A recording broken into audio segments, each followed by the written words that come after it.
Philip. Let's get right to what Americans are talking about. Compassion, empathy, the moral high ground, all have fallen victim to Donald Trump's presidencies. But tonight, we're seeing a new low after the deaths of Hollywood icon Rob Reiner and his wife, producer Michelle Singer Reiner. The couple's son, Nick, is now in police custody, booked on suspicion of murder. Nick has spoken publicly about struggling with addiction, going to rehab, and experiencing homelessness. Tonight, as tributes and condolences continue to pour in for the Reiners, Trump used this moment to mock Reiner's death, saying he had Trump derangement syndrome. And when asked about his comments today, the president doubled down. I wasn't a fan of his at all. He was a deranged person as far as Trump is concerned. He became like a deranged person, Trump derangement syndrome. So I was not a fan of Rob Reiner at all in any way, shape, or form.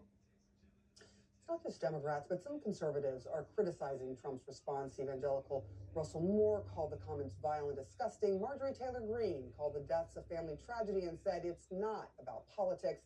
And here's what Senator John Kennedy said Trump should have done instead. A wise man once said nothing. Why? Because he's a wise man. I think President Trump should have said nothing. All right, we've got a great group that are here. Let's start with you. When it comes to that comment you just heard there, a wise man says nothing. It's that old adage, if you don't have anything nice to say, don't say anything at all. Is that what should have happened with President Trump? I was 9, 10, 11 years old where my grandfather, of whom I'm named after, Artie Aidala, taught me that lesson. I think I was being critical about someone or something, and he was like, hey, Artie, you know what? If you don't have anything nice to say, just don't say anything at all. And I believe that's what the president did when the vice president, Dick Cheney, died. I think he didn't really acknowledge it whatsoever, and I think that would have been the wise choice here.